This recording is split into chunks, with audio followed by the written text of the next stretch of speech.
बना ऊपर से बना।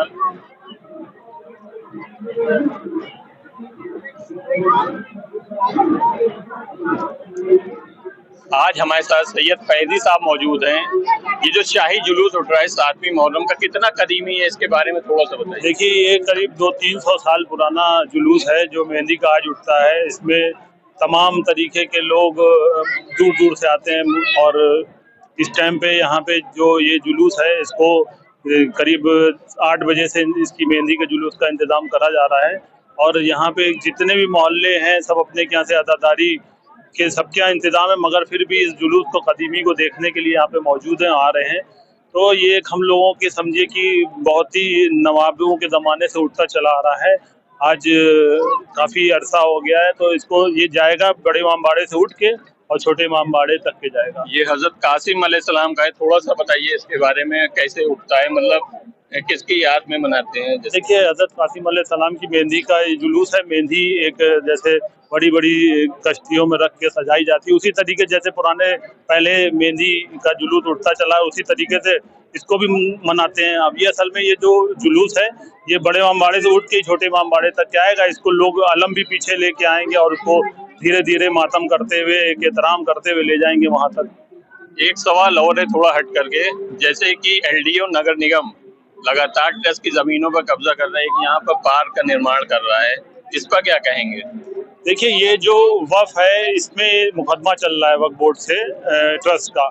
ये तो वक्फ बोर्ड के जो चेयरमैन हैं साबित इस टाइम पे मौजूद है, ये उनको कार्रवाई करना चाहिए। हमें लगता है कि मुकदमे में पैरवी नहीं कर पा रहे होंगे तब ये कदम उठते चले जा रहे हैं। नहीं, बोल नहीं रहे हैं, जबकि मुहर्रम चल रहा है। आदमी जैसे कोई मुहर्रम का त्योहार है तो इस तरह का काम नहीं किया जाता है कि भीड़ आएगी, कुछ इस तरह का कुछ हो सकता है, लेकिन प्रशासन किसी तरह से डरा हुआ नहीं है। देखिए, काम लगातार जारी है, इस पर क्या कहेंगे? इस पे प्रशासन को देखना चाहिए। और मेन चीज है कि जब वक्फ में आता है, वक्फ बोर्ड से इसका मुकदमा चल रहा है अभी भी ट्रस्ट का, तो ये वक्फ के जो चेयरमैन है उनको खुद बोलना चाहिए कि ये निर्माण अभी बंद कर दें। अभी हमारा जो मुहर्रम चल रहा है इसके बाद आपको जो भी करना है वो चीजें करिएगा, क्योंकि अभी मुकदमा भी चल रहा है तो कर नहीं सकते हैं। मगर उसमें जब कोई बोल ही नहीं रहा है तो कैसे? मुकदमा चल रहा है तो काम रुक जाना चाहिए। काम रुक जाना चाहिए। ये थे सैयद फैजी साहब जो बता रहे थे किस तरह के 7वीं का मुहर्रम का जुलूस निकलता है, जो कि बड़े इमामबाड़े से निकल करके छोटे इमामबाड़े की तरफ आता है।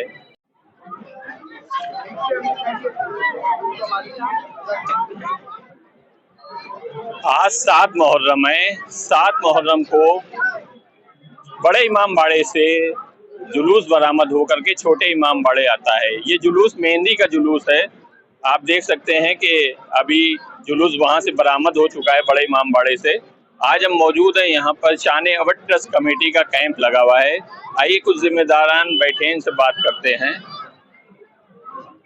ये जो शान अवध ट्रस्ट कमेटी है ये किस तरह काम करती है? देखिए, ये अवध के जो नवाबीन थे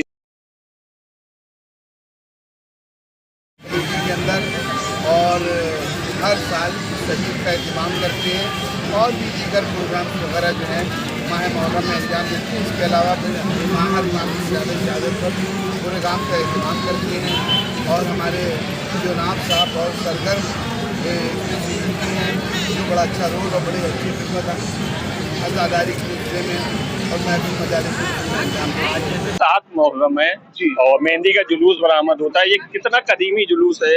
देखिए, जब मोहम्मद अली शाह सन 1837 में अवध के तीसरे बादशाह हुए तो उन्होंने एक ट्रस्ट कायम किया और उस वक्त से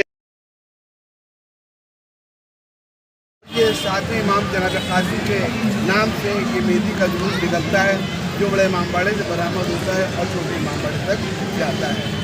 और इसमें इसकी खुसूसियत ये है कि हर मज़हब और मिल्लत के लोग इसमें शिरकत करते हैं और हज़रत इमाम हुसैन को अपना करा दिया। जैसा कि देखा गया है कि कुछ मुद्दे समाज में हैं तो उसको पूछना ज़रूरी रहता है।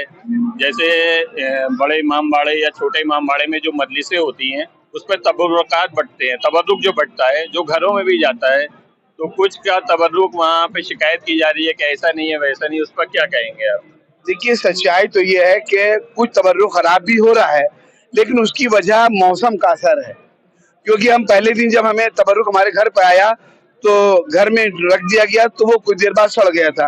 लेकिन हमने अगर उसके बाद जब फ्रिज में रखा तो किसी दिन कोई तबरुक दाल या सालन जो था वो नहीं सड़ा था। हमें सिर्फ एहतियात की जरूरत है इसमें, और इसको हमें कोई प्रोपेगेंडा नहीं बनाना चाहिए। लेकिन बहरहाल अगर कोई कमी तो उसको शिकायत अगर ना की जाएगी तो किससे कहा जाएगा? शिकायत दर्ज करानी चाहिए, शिकायत दर्ज, इधर उधर कहना। हाँ नहीं, शिकायत दर्ज कराना चाहिए और जो जिम्मेदारान हजरात हैं उनको दर्ज। लेकिन देखिए इतना बड़ा तबर्रुक का एहतमाम किया जाता है जिसमें कोई दो राय नहीं, तो हर आदमी को जब तबर्रुक ले, अब पहली जो मतलब उसमें जो निकलेगी खीर जो सामान है हांडी में, तो आखिरी जो निकलेगी उसमें कम से कम 2 घंटे का वक्त लग जाएगा और फिर पहुंचते पहुंचते 3-4 घंटे का। लिहाजा मोमिन से गुजारिश है कि जैसे उनको तबरुक मिले वो फ्रिज में या ठंडी जगह पर रख दे ताकि दाल या सालन खराब ना होने पाए। हमारे साथ शान अवार्ड ट्रस्ट कमेटी के जनरल सेक्रेटरी साबिर अली खान साहब हैं। ट्रस्ट के बारे में थोड़ा सा बताइए। अस्सलाम वालेकुम। ये देखिए शान अवार्ड ट्रस्ट कमेटी है, ये हम लोगों ने जो बनाई है और ये सबील वगैरह का इंतजाम किया है हमारे बुजुर्गों ने जो किया है, गंगा जमनी तहजीब जो आज़ादारी को बढ़ावा दिया है उसको हम लोग कायम रखे हुए हैं आज तक और सब मिल के करते हैं। आप सबसे हजरात से गुजारिश है कि सबील में आए, बैठे। नवाबीन की सबील लगती है शान अवार्ड ट्रस्ट कमेटी के नाम से। शान अवार्ड ट्रस्ट कमेटी इस टाइम बहुत सरगर्मी से आगे बढ़ रही है और आप सबका ताउन चाहिए। ये थे शान अवार्ड ट्रस्ट कमेटी के जनरल सेक्रेटरी साबिर अली खान साहब जो बता रहे थे कि किस तरह गंगा जमनी तहजीब के तहत किस तरह की सबीले का आयोजन किया जाता है। हमारे साथ प्रिंस इकबाल मिर्जा साहब मौजूद हैं। आइए बात करते हैं, जो जिस तरह नवाबीनों की जायदादें हैं उस तरह ज़ाया होती जा रही है, नगर निगम कब्जा कर रहा है, LDA कब्जा कर रहा है, उस पर आप क्या कहेंगे? देखिए सबसे बड़ा जिम्मेदार तो हुसैनाबाद ट्रस्ट है। आप ये देखिए कि छोटे इमामबाड़े की छतें बह रही हैं और बड़े इमामबाड़े से, और ये जो अशफाक का होटल है, ये जो बीच में एक रूमी गेट पड़ता है और 2 गेट, सतखंडा वाला गेट और एक अशफाक का जो होटल है, ये तीनों गेट जो है बर्बाद हो रहे हैं। बहरहाल अब किसी सूरत से बामुश्किल इसका रूमी गेट का तो काम शुरू हुआ है, लेकिन छोटे इमामबाड़े की छतें बह रही हैं। ये जो गेट है अशफाक के होटल वाला, सतखंडा गेट बुरी तरीके से गिर रहा है। किसी तरीके के कोई जिम्मेदारी कोई ट्रस्ट नहीं उठाए हुए। अच्छा, इसमें ट्रस्ट में 2 तरह की हैं। एक तो आर्कियोलॉजी वालों के पास कुछ जायदादें हैं, दर्ज हैं, कुछ आर्कियोलॉजी वालों के पास जायदादें दर्ज नहीं है। बहरहाल जो आर्कियोलॉजी वाले हैं उसकी मरम्मत आर्कियोलॉजी वाले, पुरातत्व विभाग वाले कराएं।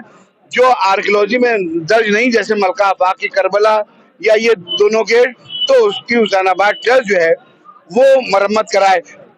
और हुसैनाबाद ट्रस्ट की नाक के नीचे यहाँ पर एक पार्क का निर्माण हो रहा है जो चौहद्दी भी खींच गई है, इस पर आप क्या कहेंगे? देखिए बड़े अफसोस की बात है, इसके लिए मौखिक रूप से, लिखित रूप से एतराज भी किया गया है और ये पूरा हुसैनाबाद जो है वो शान अवध का है। ये हुसैनाबाद जो है ये हुसैनाबाद ट्रस्ट के अंतर्गत आता है।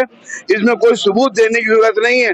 जब पीछे की जो जगह जो है ये आपकी कॉलोनी जो है, कौन सी कॉलोनी है? लाजपत नगर कॉलोनी।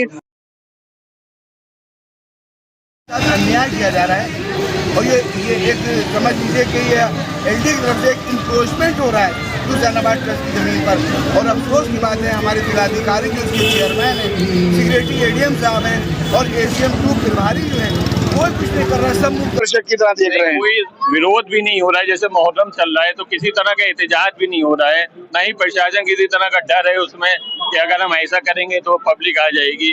तो क्या ये माने कि किसी की मिली भगत से या कुछ ऐसा आपसी अंडरस्टैंडिंग से काम हो रहा है? देखिए मोमिनीन मामला ये है कि 10 दिन हम लोग 13 दिन इमाम हुसैन को खराज अकीदत पढ़ते हैं और उन पर रोते रहते हैं। और इस कमेटी शान अवध कमेटी में हमने भी और हमारे जीवनाब साहब ने भी, आपने भी और तमाम दीगर हजरात ने ये बात उठाई। अफसोस की बात है हुसैनाबाद ट्रस्ट कह रहा है मेरे पास कागज नहीं है, ये बड़े शर्म की बात है। जबकि पूरा हुसैनाबाद जो है वो हुसैनाबाद ट्रस्ट का है। और दूसरी बात ये है कि इसकी CBI इंक्वायरी होना चाहिए पूरे हुसैनाबाद ट्रस्ट की, आप समझ लीजिए, उसकी जायदादों की।